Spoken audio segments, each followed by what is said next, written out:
Welcome to the Free Range Podcast. I'm your host, Mike Livermore. This episode is sponsored by the Program on Law, Communities, and the Environment at the University of Virginia School of Law. With me today is Ganesh Sitaraman, a law professor at Vanderbilt, and Shelley Welton, a law professor at the University of Pennsylvania. They are both experts in the areas of regulatory policy, among many other topics, and they, along with a couple of co-authors, have published a new casebook, Networks, Platforms, and Utilities, that we'll discuss today. Hi, Shelley and Ganesh. Thanks for joining me today. Thanks for having us. Yeah, thanks. So, part of what we want to talk about today is this wonderful new casebook that you and a couple of other folks have put together. Networks, Platforms, and Utilities, Law and Policy is the title.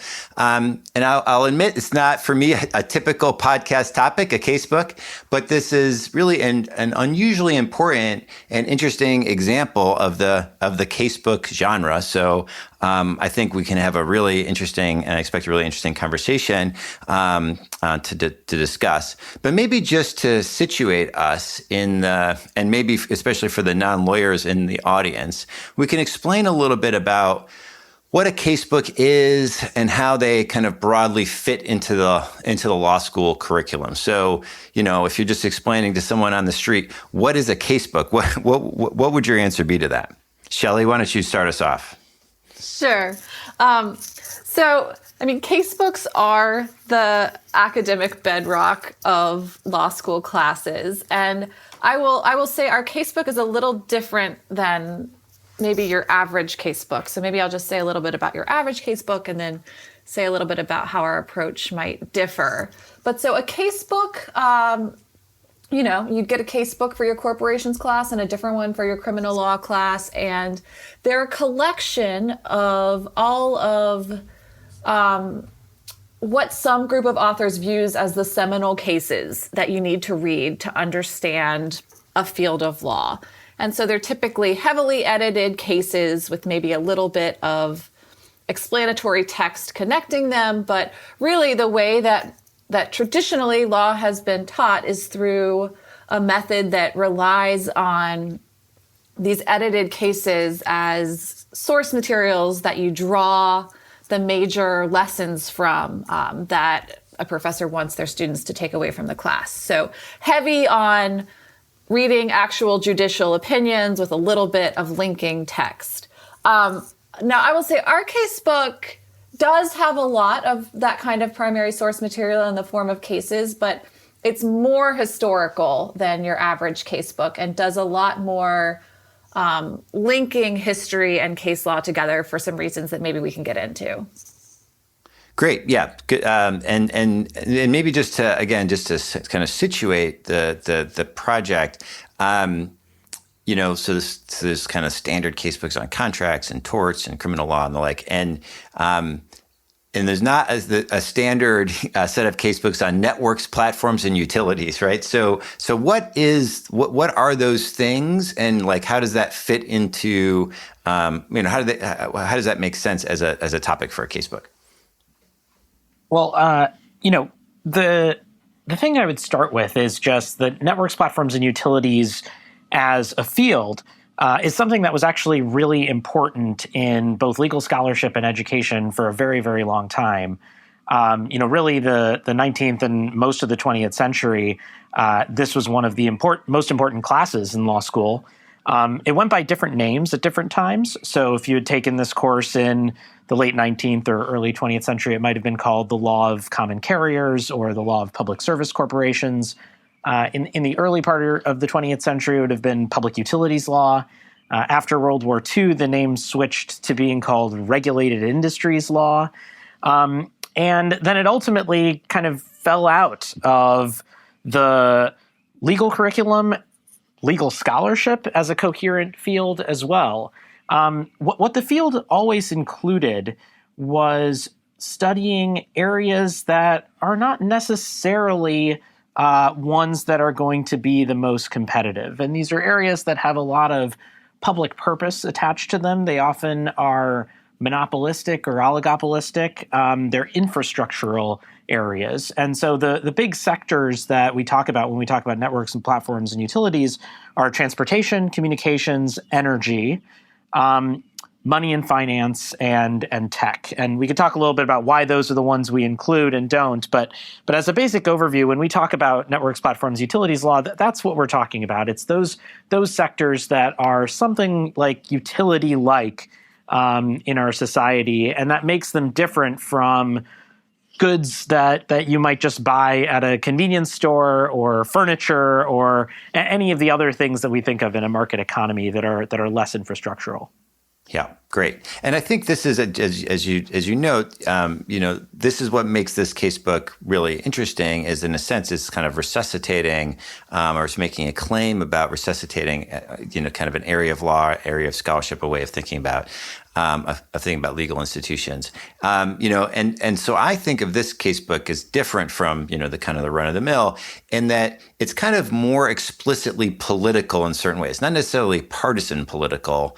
And there's a way in which all casebooks are political documents because they're making arguments and they're discussing views about the law. But in a way, this casebook kind of needs to make the case for itself as well.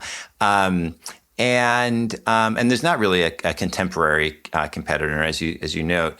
The area of law has kind of fallen out of favor in the law school curriculum.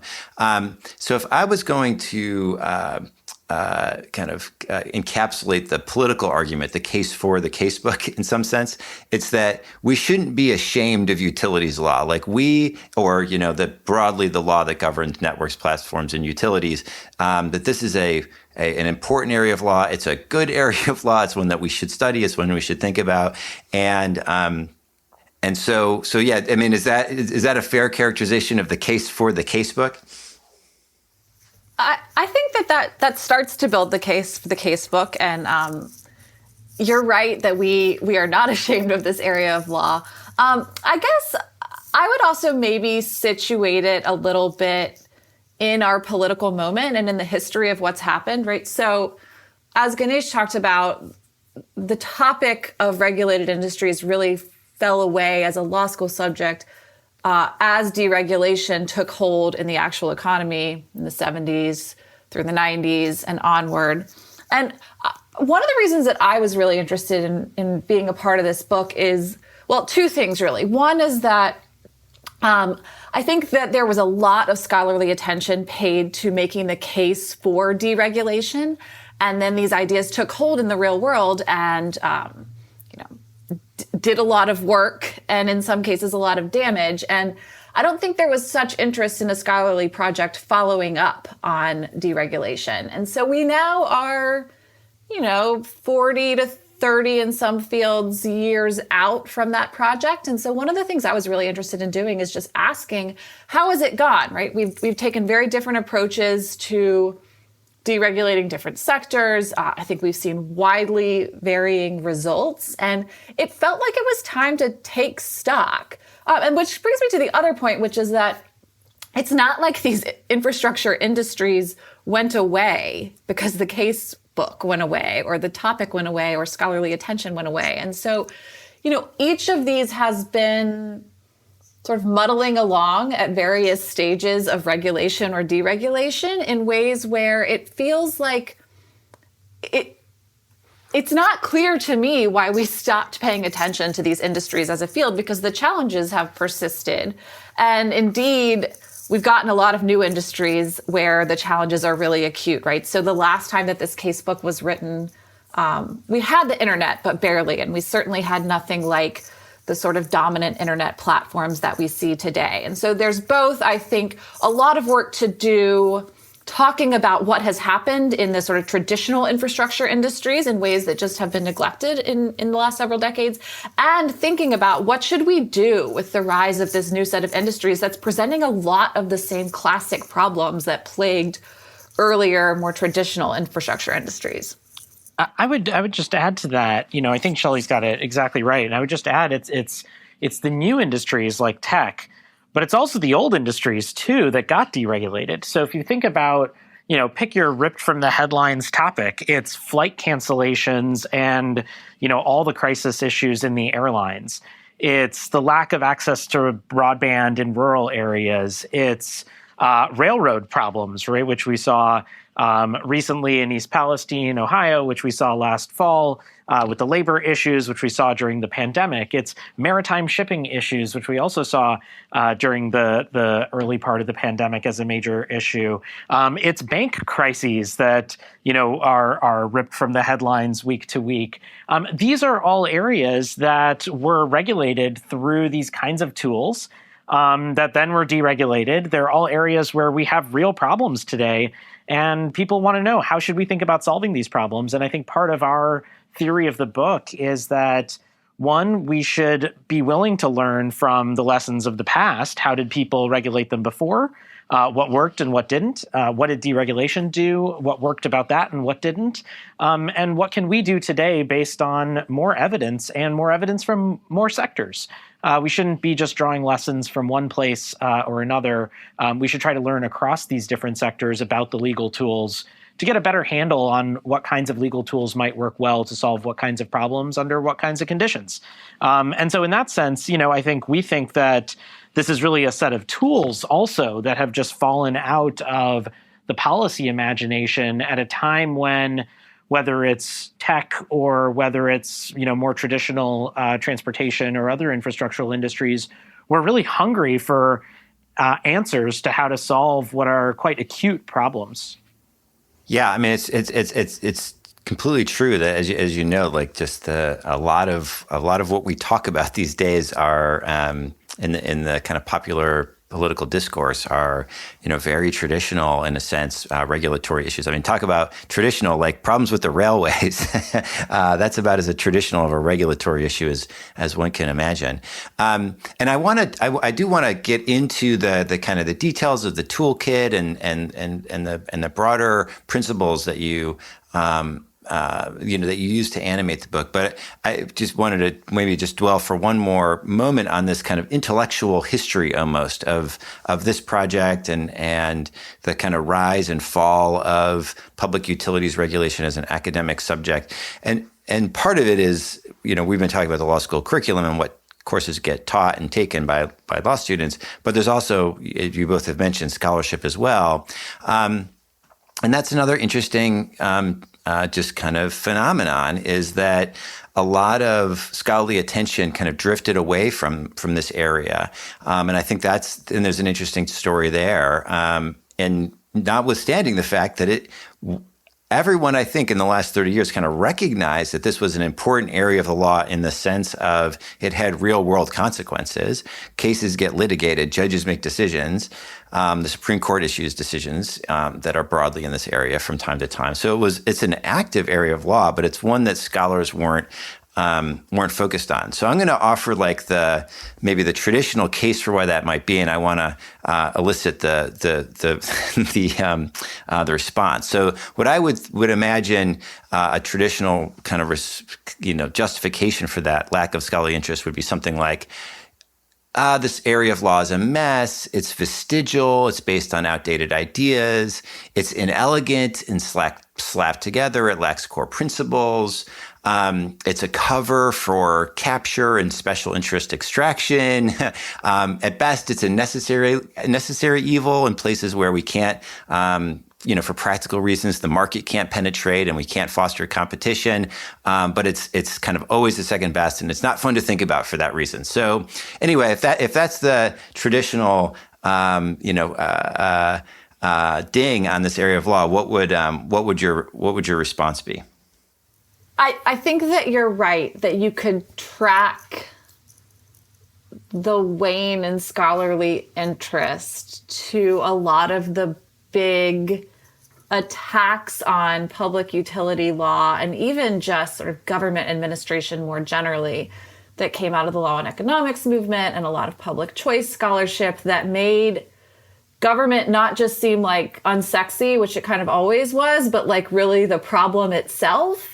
And so you saw this turn to markets. And, when I think about something like how this happened in electricity, once you turned to markets in electricity, you had very sort of particular discrete problems of how you make a market for this good that's pretty strange to treat as your average commodity through the markets. And so I think a couple things happened. One, scholars were really disenchanted about writing about the field as a whole because it had been so denigrated and so like sort of thoroughly decimated, both in the academic literature and then as a political project. And then second, I think people got quite caught up in the details of how particular fields worked. So you really started to see a lot of energy law scholarship emerge during this time to think about how do you design a good electricity market? What does it look like?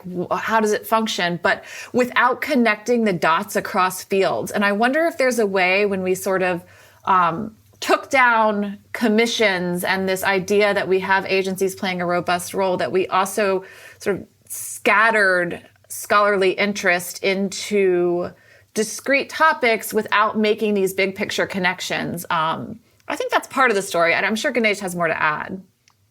Yeah, so, I think you had a really great encapsulation of what the critique of the field is. And I would want to zoom out in two ways. So the first thing I would say is the critique that you offered is a really great distillation of a certain ideological mood that I think was quite dominant over the last 40 years, but is coming to an end now, and really was exceptional in American history. I mean, the field of NPU law, regardless of the name that you want to call it in history, a lot of the principles and tools that we're talking about go back hundreds of years. They go back to the founding of the country. And if you're looking at laws of common carriage and some of the particular detailed laws and practices we're talking about in the book as well, they really go back to English statutes and English common law all the way back to the 13th century.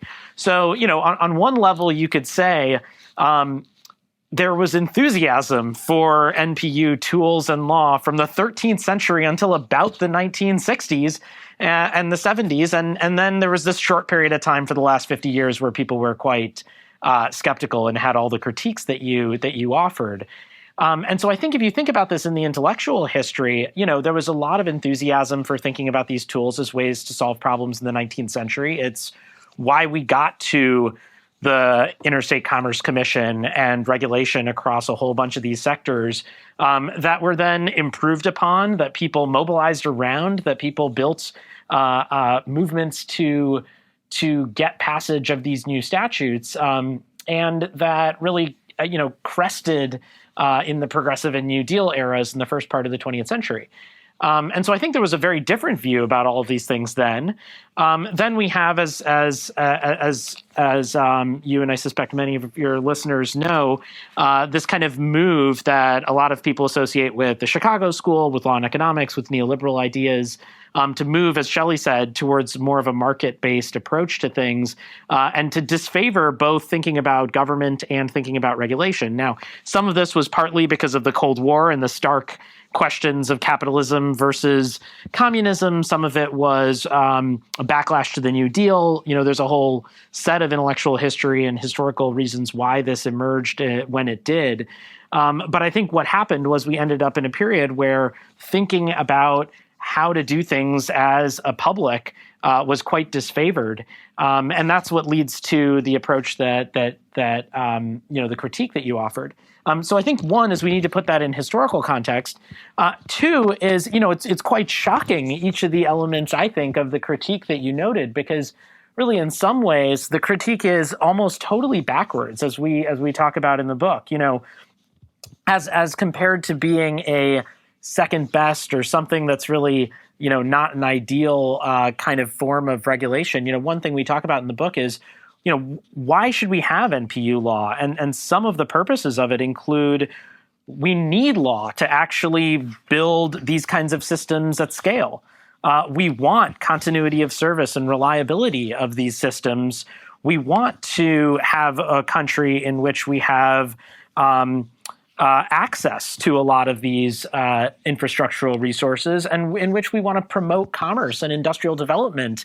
And, if you don't have electricity, just to go back to Shelley's example, how are you going to be engaged in commerce? How are you going to be engaged in communications? How are you going to be engaged in any part of national or international or even really local life these days. And that's a really essential proactive, productive, positive vision for the world that you might have.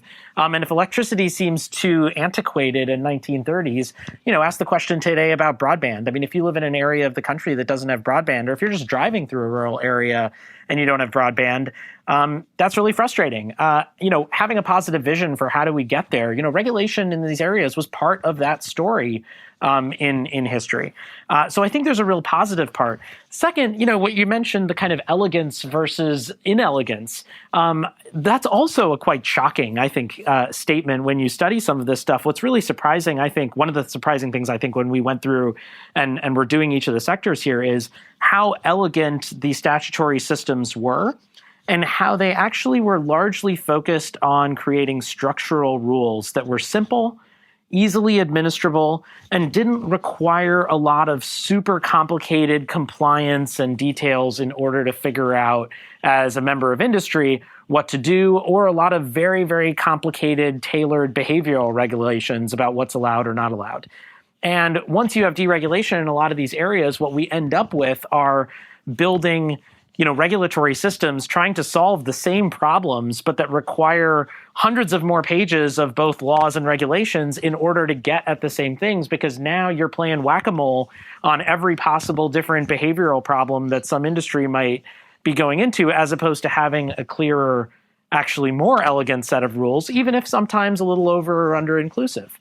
And then the last point that I'll just make is on the question of capture. And one of the things that really was a core part of what pushed people away from this mode of governance, both on the left and on the right, was the sense that industries were capturing government and getting the regulators to do their bidding. And this is a real question for institutional design, for people who think about government, for people who think about how we should think about regulation and public policy just generally. And part of the assault on the field was not just the Chicago School critique about regulatory capture, but was Ralph Nader and people on the left also arguing that these agencies were captured and were doing the work of industry over consumers. So I certainly don't in any way want to diminish that level of critique, but at the same time, it's not really a solution to say we should have no form of law or governance at all because there might be a risk of capture. Because the absence of legal rules, the absence of having a regulatory system, means you have a whole bunch of other problems in the economy, which might range from monopolistic enterprises exploiting individuals, exploiting workers, increasing prices, curtailing innovation, preventing downstream positive economic activity. There are lots of problems that emerge. And so we have this challenge of, there are bads on both sides. We need to figure out how do we actually govern these things. And there's always going to be trade-offs, and we need to think about them, I think, creatively. But the main lesson I would say is we shouldn't throw out an entire set of legal tools and principles, an entire history of how they worked and how they didn't, and when they worked and didn't, just because sometimes there might be capture in some of the areas. Yeah, great. And so, and maybe just to kind of dig in a little bit about again, it's partially framing, but it kind of gets us into what are those tools and what are those goals, kind of specifically. So, as you both note, there was a big kind of anti-regulatory movement that happens in the kind of 60s, comes to really fruition in the 70s, and obviously Ronald Reagan's election in 1980.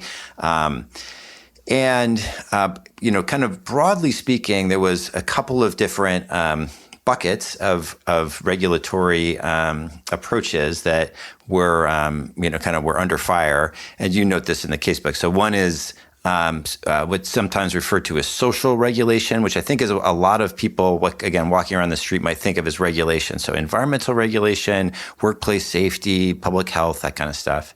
And then there's the economic, what is sometimes referred to as economic regulation, which is what you're focused on in this casebook. And so maybe we could just, for purposes of just explanation, clarify, so I teach environmental law. which is kind of very classic social regulation. And an energy law course is a kind of very classic economic regulation. And I would say the goals of environmental law are things like, protecting public health from from the externalities associated with industrial production or managing human interactions with the environment.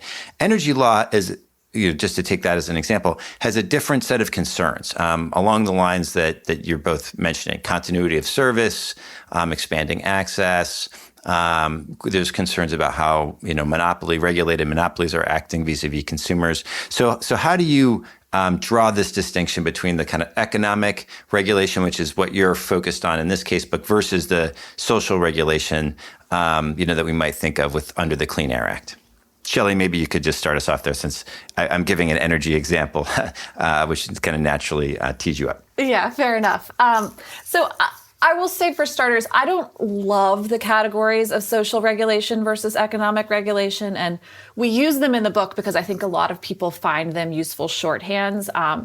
I think one of the points we want to make, though, is that economic regulation is social regulation in many ways. Like, what we're trying to do when we do economic regulation is not just strictly economic in the way that somebody might traditionally think of the terms, but has all kinds of deep equity implications and democratic implications. So I don't want to let the categories parse this too far. But generally speaking, I think that you're right that there are big differences between how we structure something like environmental law and something like energy law.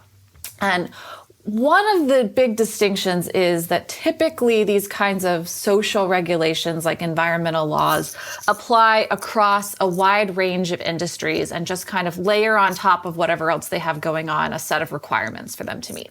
When we're thinking about economic regulation, one of the moves that we try to make in the book is to suggest that there's a certain functional category of industries that need a special kind of regulation. So you often hear these called infrastructural industries.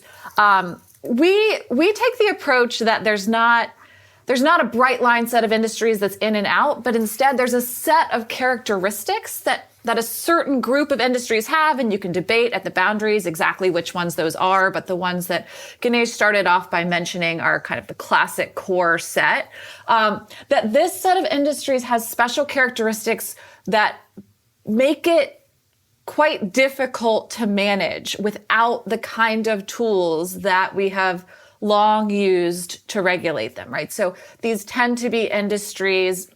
We suggest just a set of functional characteristics that these industries often exhibit that make them both foundational for commerce and a good life and quite hard to leave on their own. So it's things like having monopoly characteristics, right? So being the kind of industry where a larger scale makes you able to operate more cheaply. It's industries where having a big interconnected system makes it work a lot better, right? So things like if only a few people had a telephone, it wouldn't be that useful. The fact that it's a big network makes it much more useful. It's industries where there's a big potential for competitors to race each other into the ground. So I don't know that I should walk through all of the characteristics right now, but the fundamental idea of economic regulation is that there's a core set of industries that are both important for building a strong economic system and building a strong democracy and promoting justice and equality that need a special set of regulations to make sure that they're serving the functions that the people want them to serve. Yeah, great. And maybe just to kind of put a fine point on the distinction, when we regulate the energy sector in the way that you're describing and through the tools that we're talking about, which I think we should just get right into the tools to make that somewhat more concrete, the goal is not to improve air quality, generally speaking, right? It's to improve the quality of the energy sector, kind of qua the delivery of electricity or kind of whatever its core. It's not really about managing the externalities of the industry. It's about managing the industry itself as itself, and putting aside kind of some whatever external effects they might have, which then again kind of conceptually gets plunked over into this social regulation under the Clean Air Act, for example. Even if, obviously, we might be able to problematize that distinction to some extent. Yeah, I would say I think that's right. And I think one way to think about it for people who are new to thinking about this is it's in some ways about the structure of the market and the structure of industry. So it's an industrial organization and market structure question. So how many firms are there going to be in an industry, and where are they going to be located, and what kinds of activities are they going to partake in, at what prices, and what kind of services are they going to offer, and do they have to serve everyone? These are not normally the questions we would ask of some company that's going to be making Frisbees or coffee mugs or sofas. We wouldn't ask those questions very often, but we do in these areas. And when we think about those, that's really what a lot of these tools are about, is how do we think about those market structure questions? And, I think Shelley is exactly right that there isn't a clean line between these things and what people call social regulation, because obviously if you're thinking about regulating externalities or achieving social aims, when you do that, you're influencing the shape of the market and its structure and the operations of firms. And similarly, when you're shaping market structure, operations, and so on, that will have huge impacts on a variety of social goals, benefits, harms, and externalities as well. So there's porous boundaries, of course, between the two. But I think that's one way to look at it is it's not as much about specific behaviors as it is about how do we think about the structure of this industry and the basic rules for a firm that's going to operate in it. Great. Yeah. And again, maybe we can actually render this even more concrete. So in one of the really interesting features of this casebook is there's kind of a list of, I mentioned earlier that one of the critiques of the field is that it lacks kind of governing principles or core, motivating ideas. And so the casebook, I think, addresses this critique by highlighting some of these cross-cutting principles. And some of that is the toolkit, right? So things like rate setting is a tool that is a regulatory tool that is used in a lot of these contexts. And of course, that's a good classic one that many, at least traditional economists would say, we don't like setting prices. That's not a good thing for government to do. But, I think the claim would be that in these special cases, actually, we need to do this for whatever reason. But maybe even to take something that's also kind of equally traditional is that you raise as a category, access and service rules, like who gets access. The service providers have to provide access in certain ways and so on. And this is something that a regulator might have something to say about. And an example in the environmental context, where there is this kind of complex relationship between the kind of pure economic regulation and the social regulation, would be a rule like net metering for solar panels. So this is basically the idea is in jurisdictions that have something like net metering, if you put solar panel on your house, the utility has to buy back or buy electricity from you at a kind of given price. And so that is I take that to be an access rule, though you can correct me if I'm wrong there. I would also take that to be a pretty traditional form of economic regulation that's relevant in your, as a kind of NPU style regulation. But it also clearly has social consequences. So maybe we could just unpack, kind of how you all are thinking about this in that context of that specific rule about something like net metering. Sure. Maybe I should take a stab at net metering.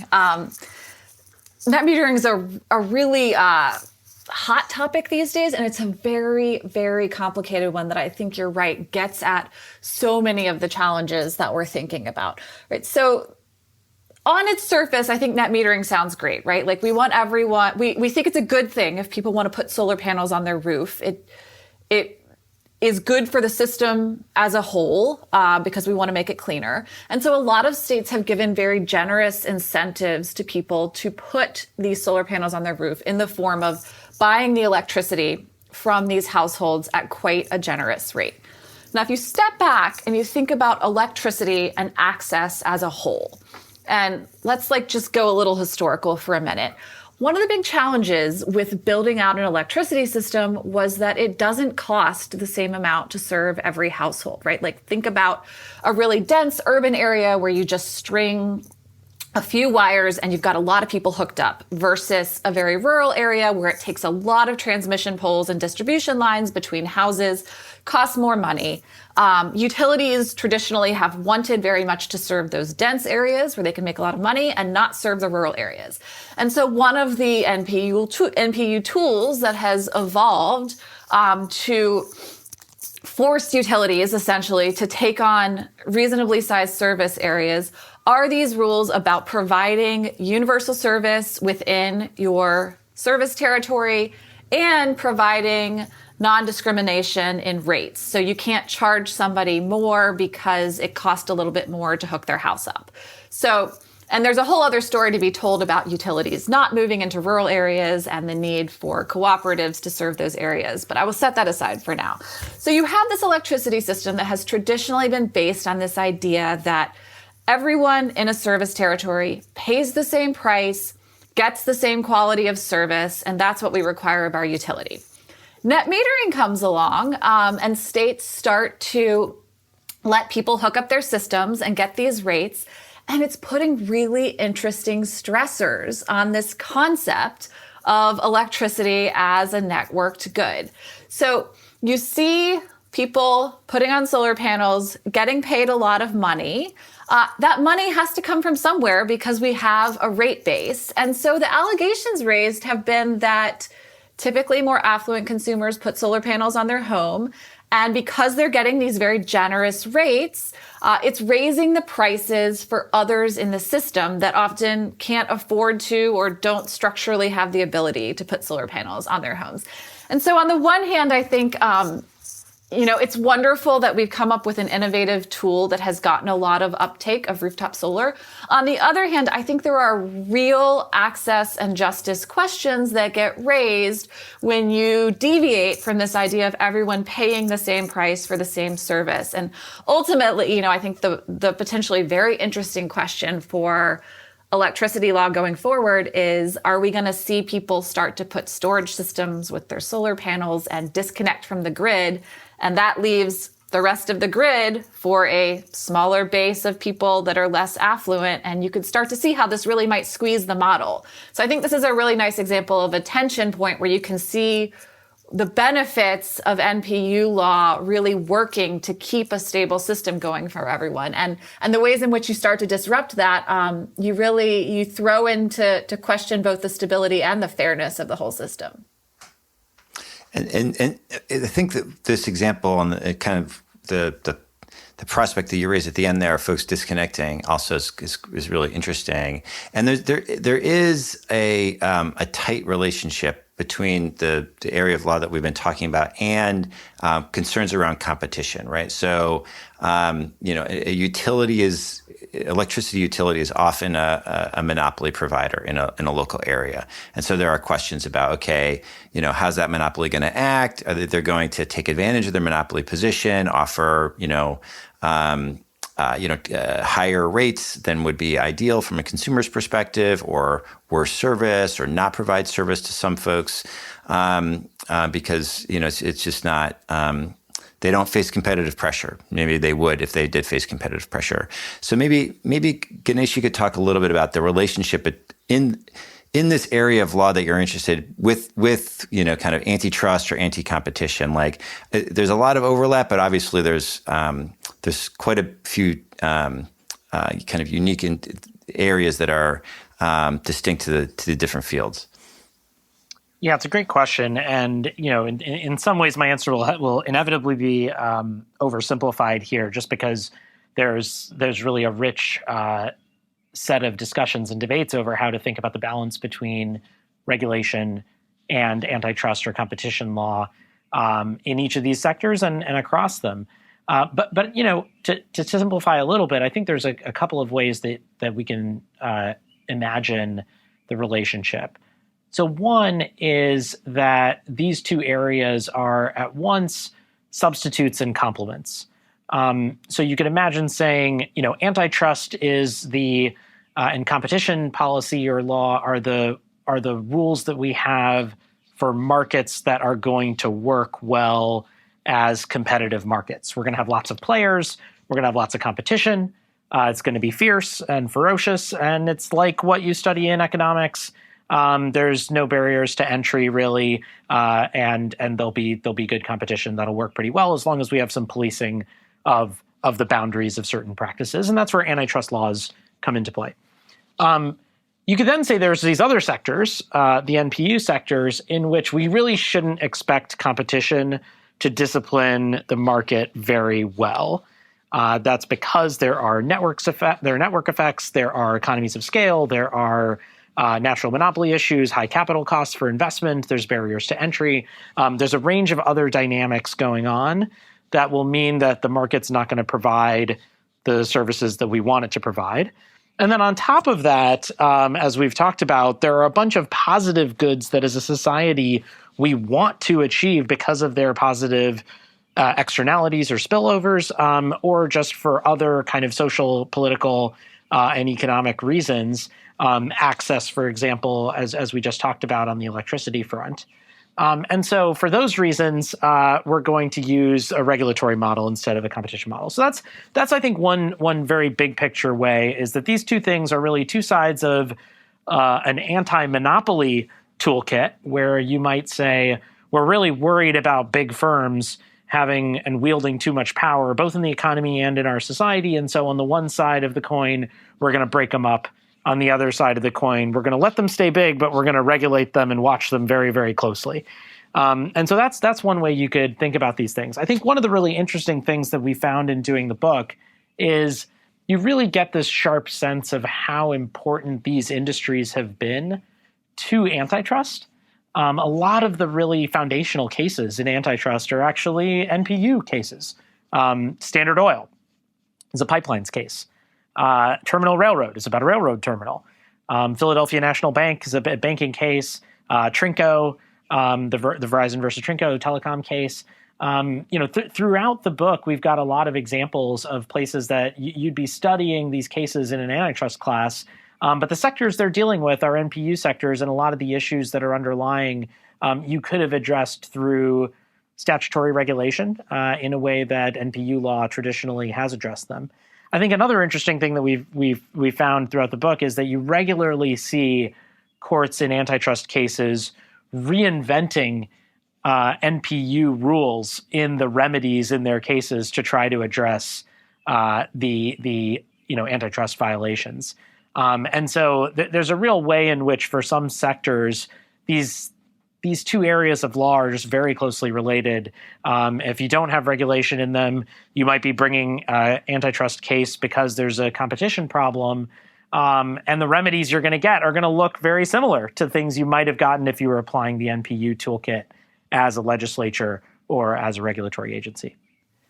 Just to add one point on top of what I think was a great explanation from Ganesh, one of the things that you see, both when you trace some of these core NPU industries through their antitrust cases and through deregulation, is you see this impulse to break up a lot of these industries, and you see it fail. Like, we've just had massive reconsolidations across a lot of the industries that one of the theories was, let's just import competition and make the markets work. And a lot of these, I think, because of some of their core facets that we talk about and have started to get into here, just aren't that well suited for competition as a remedy. And so I think here's where we really see NPU law as a critical complement in those situations where, for various structural reasons, competition doesn't seem to be an antidote to the challenges that are being faced.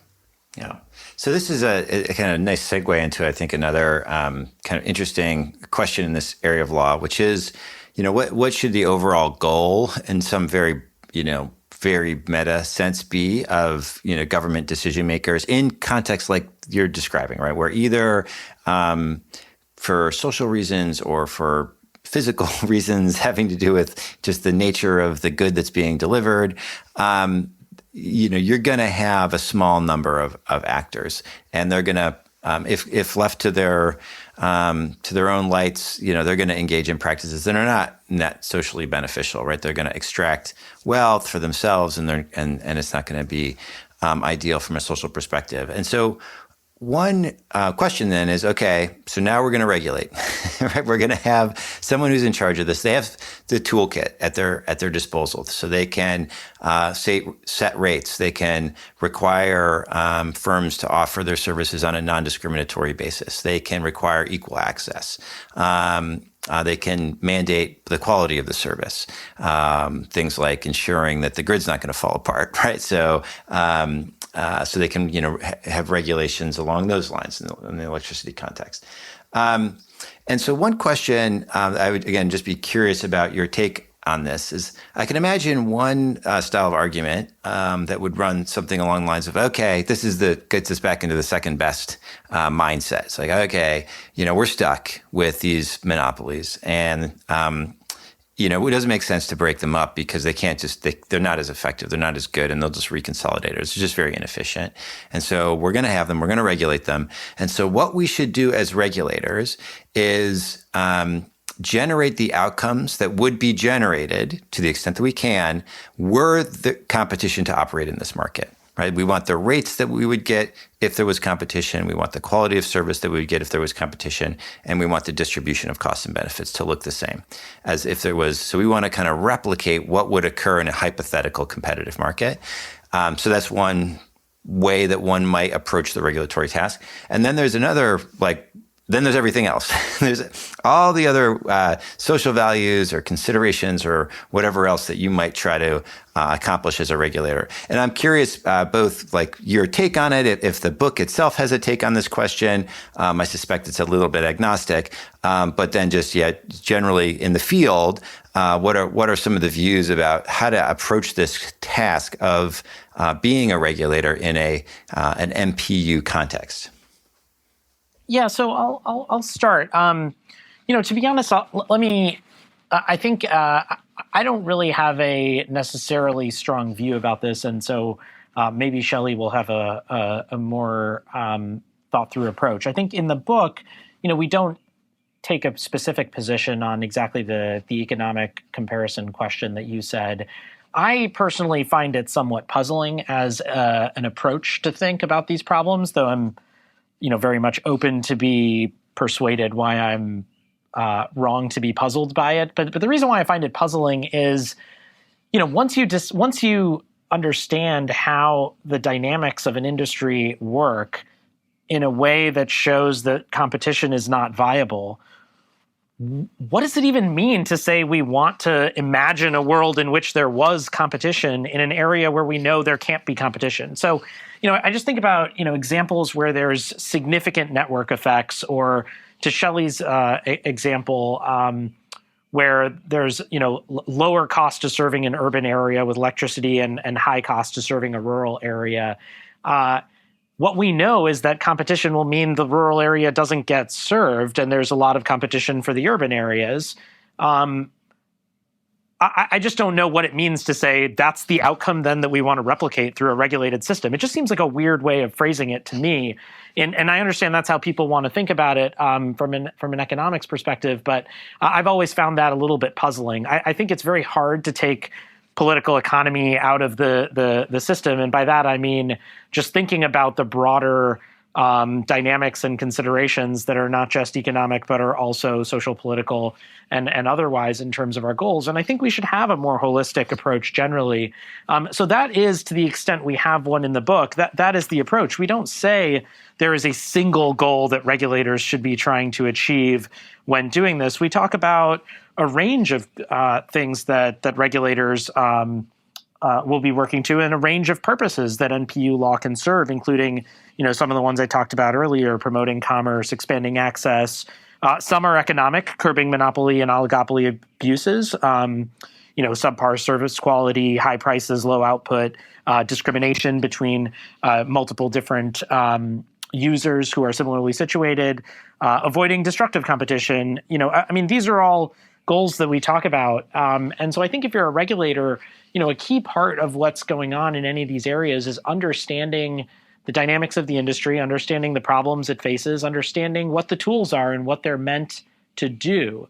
And so I think that's how I would think about it rather than a kind of single approach, because one of the things that I think is important about this area is that when you look back at these statutes throughout our history, you could take the Communications Act, you could take the Civil Aeronautics Act, any of these areas, they're really systems. And they're not a single regulatory provision that's solving a single problem. There are some of those, but they're comprehensive statutes that cover a whole range of industrial dynamics, and they have interacting parts. And so there's really a system of how to think about governing this whole space that applies. And I think that's an important thing both for students to learn. And so one of the things I like about the class is we can teach governance as a system and interactive effects between different components, as opposed to just teaching, one problem, one solution. And I think that's in some ways a more realistic way about how our world actually works. It's a complex, dynamic system that we live in, where lots of changes to one area will affect other areas. And these are areas where the law has understood that and tried to adapt to that. And I think that's the way I like to think about it, which is a bit more pluralistic and I think system and maybe interactive than, let's put aside these other things and let's try to replicate a version of the economy that we know is not going to work in this area.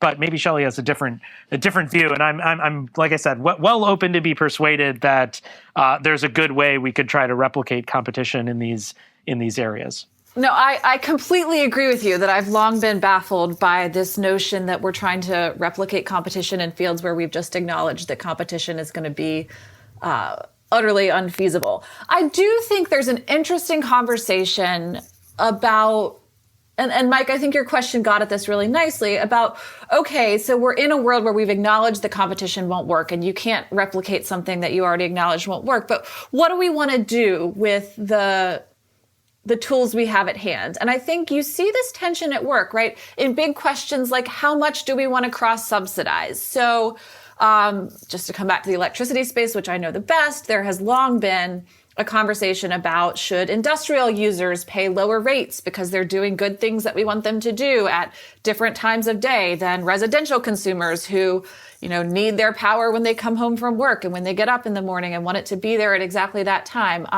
So I do think there's big questions within rate design in particular over how do we want to trade off and value various uses against each other? How much do we want to make sure that we're paying a flat rate across different consumers that might actually have different cost bases? The bigger point that I think maybe I'd like to make is just that I think one of the beauties of having a system of networks, platforms, and utilities law is that you can democratically determine the answers to a lot of these questions, right? They can morph over time. There can be discussion and deliberation. You can write the laws to shape your goals. And I think nowhere do we see this more than with climate change having become a pressing challenge and now putting a new set of requirements upon utilities regulators who are being asked, in addition to making the system reliable and affordable and delivering a fair return to utilities, to make it clean. And it's a goal we've imputed, and they're working with it, and they're making it they're struggling and figuring out how to make a system that can respond to this new goal. And I think that in a way is the beauty of this regulation, is that you can have these democratic conversations about what you want these systems to accomplish and then figure out how you use the tools to do that. Yeah, great. Just to be clear with my question, I don't think the idea would be to, for folks who hold this view, it wouldn't be that you would try to replicate competition in a context where you can't get competition. It would be, how do you think about the goals that you're trying to achieve as a regulator, right? what are the, what are you trying to maximize essentially? But Shelley, the point that you raised there is that we can deliberate over those goals in this context, right? Is that it's not something we have to decide once and forever, and they can change over time and so on. So maybe we could kind of turn to probably the last set of issues that we'll be able to cover is governance, right? So at the kind of towards the beginning of our conversation, we raised the specter of capture and special interest influence, and that may not be a sufficient reason, given the need for this style of regulation to jettison the whole field. Nevertheless, though, it raises a set of concerns that we might be able to try to think about how to address. I think one of the tricky issues that economic regulation, as we've been talking about it, has faced is that it tends to be pretty insider baseball. So if we talk about energy regulation, for example, it is so complicated. It's the decision making is in kind of obscure fora.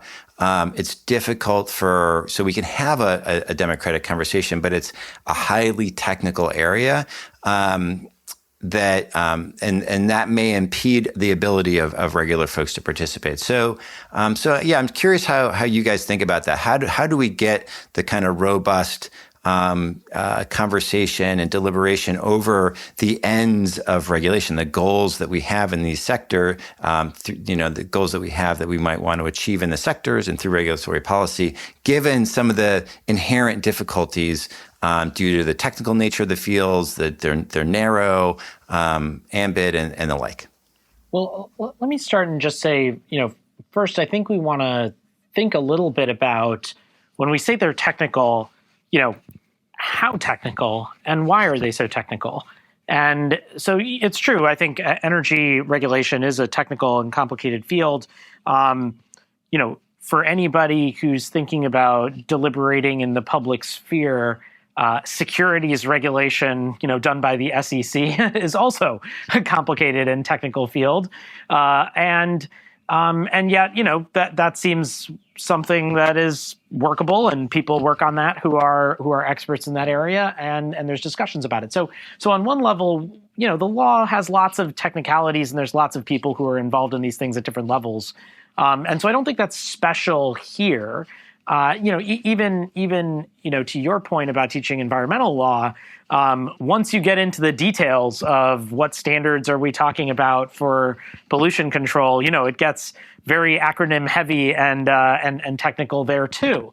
And yet the environmental movement has existed with people deliberating, debating, mobilizing, pushing, without necessarily needing to know all the detail of, how to calculate the parts per million for various pollutants in the air, or what the difference is between a MACT standard and some other standard. And honestly, it's been so long since I took environmental law, I'm not even sure if the MACT standard is a real one, or if I'm confusing that and it's a backed standard or something else. But that's precisely the point. Don't worry, there's both. There's both. That's what I thought. I thought there were both. Great. So, but that's the point is that stuff is technical, and yet there are tons of people who are parts of organizations like the Sierra Club or the Sunrise Movement or conservation groups or other things who are interested in environmental questions and pollution control and are mobilized around it. And so I think the question that we should think about is, what are the things that we can deliberate on in this area? And there are a lot of them, even if there are some technical pieces too. So, one example that we have in the book is airlines, which were regulated as a public utility from the 1930s until the 1970s. Haven't been regulated in that way since, after the big Airline Deregulation Act. And I think we see a lot of people now who are really frustrated when they fly. And they ask questions like, why do I have to, go through a fortress hub where one airline has 80% market share? Why are the prices so high? How come there's not as much competition? We only have 4 big airlines. And they can also ask questions like, why is this airline leaving my city altogether? I mean, we've seen dozens of cities across the country since the pandemic lose service from one airline or all airlines altogether in terms of daily service. And these aren't necessarily just the tiniest cities. These are reasonable sized and pretty big cities like, Toledo, Ohio, for example.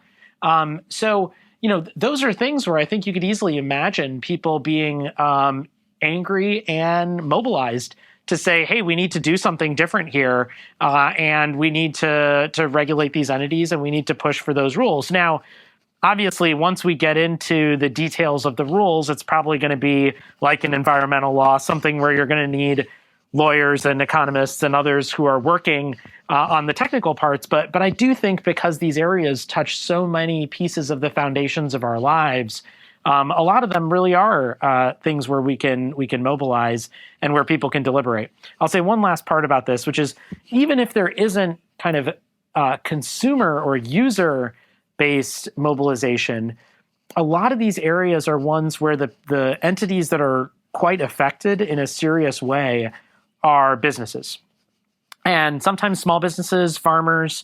So when you think about railroads, when you think about maritime shipping, small business people and farmers, people who are trying to get goods and product out, they engage with the transportation system on freight, quite extensively and understand how important it is for their businesses. And even if you or me, the end consumer, doesn't see that stuff, they see it. And so there's also the possibility of movements of farmers, of small businesses, of others who interact with those systems, even if you or I as end users tend not to. And I think those are folks who could also be mobilized to think about some of these areas as well. Yeah, I think that was a great answer. I don't have a lot to add. I mean, except to say a couple things. One, I agree the tension is real. There have been some very interesting efforts at the Federal Energy Regulatory Commission recently to explore how do we do robust participation in a sector that is quite technical. I think, if anything, the move to markets has exacerbated the technicalities of this industry and the opacity of it in ways where I think the cure was certainly worse than the disease in terms of figuring out how to intervene and participate in the electricity system as it exists now versus under a more robust form of regulation.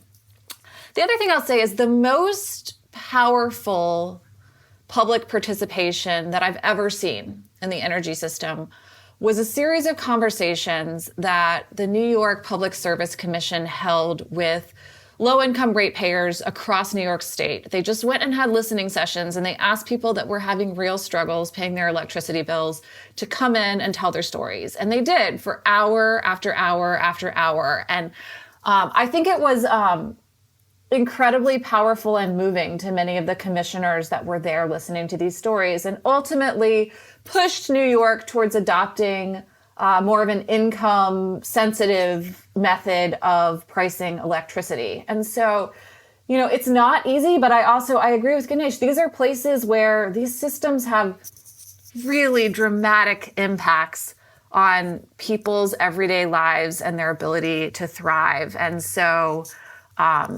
it's not a place, I think, that's any more disconnected or need be more disconnected than other areas of the economy.